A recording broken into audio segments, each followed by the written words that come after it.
आज की कविता है सुमित्रा नंदन पंत जी द्वारा लिखी हुई कक्षा 10वीं के भाग 2 स्पर्श में से 5वीं कविता, जिसका हम भावार्थ चर्चा करेंगे। तो सुमित्रा नंदन पंत जी महान कवि रहे हैं। इनका जन्म हुआ है 20 मई 1900 में। ये एक छायावादी कवि थे, स्तंभ के रूप में माने जाते थे। बचपन से ही इनको कविताएं लिखने का शौक था। प्रारंभिक कविताओं में इनकी प्रकृति प्रेम और रहस्यवाद झलकता है। तो चलिए, उत्तराखंड में पैदा हुए कवि और पर्वतीय क्षेत्र में रहते हुए उन्होंने बड़ी खूबसूरती से अपनी शब्दों में पर्वतीय जो उसकी ऋतु, पावस का मतलब है वर्षा ऋतु, तो उसका उल्लेख किया है अपने खूबसूरत शब्दों में।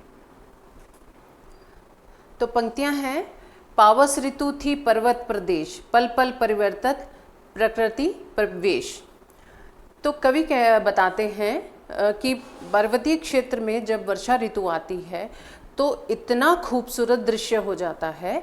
वो अपनी शब्दों में, अपनी आँखों से जो देखते हैं उनको पूरा शब्दों में उतारा है उन्होंने, कि किस तरह से प्रकृति इतनी खूबसूरत हो जाती है। चारों तरफ पेड़, हरियाली और बादलों में छिपे हुए पर्वत, जो हम अभी पढ़ेंगे इसमें 2 पंक्तियों में। तो इतनी खूबसूरती दिखाई देती है कि कवि कहते हैं कि कोई भी प्रकृति प्रेमी हो सकता है, वो खो सकता है उसमें। इतनी खूबसूरती हो जाती है वर्षा ऋतु में। मेखलाकार पर्वत अपार, अपने सहस्र दृग सुमन फाड़, अवलोक रहा है बार बार, नीचे जल में निज महाकार, जिसके चरणों में पला ताल, दर्पण सा फैला है विशाल। मेखलाकार पर्वत, मेखलाकार का मतलब है एक जेवर होता है जो कमर में पहना जाता है, गोल। तो उसका आकार की तरह पर्वत दिखाई दे रहे हैं।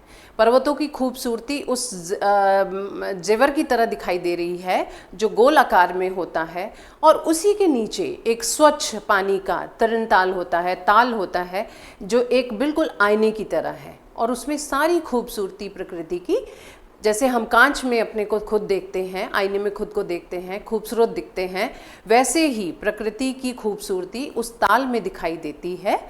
तो कवि ने इन पंक्तियों में इसी का वर्णन किया है। और कवि ने बताया है कि मेखलाकार पर्वतों की श्रृंखला में जो उसके ऊपर जो फूल उगे हुए हैं, खूबसूरत रंग बिरंगे फूल उगे हुए हैं, तो कवि ने उनको आँखों की उपमा दी है, नयनों की। जैसे हम अपने आँखों से खूबसूरती देखते हैं, उसी प्रकार पर्वत भी अपने उस फूलों रूपी नयनों से अपनी खूबसूरती उस ताल में निहार रहा है। अगली पंक्तियां हैं, गिरी का गौरव गाकर, झरझर मद में नस नस उत्तेजित कर, मोती की लड़ियों से सुंदर झरते हैं झाग भरे निर्झर। गिरवर के उर से उठ उठकर उच्चाकांक्षाओं से तरुवर, है झांक रहे नीरव नभर, अनिमेष अटल कुछ चिंता पर। तो कवि इन पंक्तियों में कहते हैं कि पर्वत के हृदय पे जो लंबे लंबे वृक्ष हैं ऊंचे, वो ऊंची महत्वाकांक्षाएं रखते हैं, ऊंचा उठना चाहते हैं। उसी प्रकार कवि हमें कहता है कि जैसे पर्वत ऊंचे उठकर आसमान को छूने की कोशिश करते हैं, उसी प्रकार हमें भी अपनी महत्वाकांक्षाएं ऐसी रखनी चाहिए, अपने हौसले ऐसे रखने चाहिए, अपने काम ऐसे रखने चाहिए कि हम कोई भी ऊंचा काम कर सके, कोई ऐसा काम कर सके जिससे हमारा नाम हो। कवि ने इन पंक्तियों में बताया है कि झरने पर्वतों की उच्चता और महानता की गौरव का गान करते हैं। वो उन्होंने उसकी उपमा की है, कविता ने बहते हुए झरनों की उपमा मोतियों की लड़ियों से की है, कि वो इतनी खूबसूरत लगते हैं, उनमें से जैसे लगता है कोई आग लग रही हो और ऐसे धुआं उठता है, और उस धुएं में दिखते छुपते पर्वत और भी खूबसूरत लगते हैं। उनका कहने का तात्पर्य यही है कि हमें अपनी इच्छाओं को, अपने उद्देश्यों को देखते हुए स्थिर रहकर हर कोई काम करना चाहिए। गिरवर के उर से उठ उठकर उच्चाकांक्षाओं से तरुवर, है झांक रहे नीरव नभ पर, अनिमेष अटल कुछ चिंता पर, उड़ गया अचानक लो भूधर फड़का, अपार पारद के पर।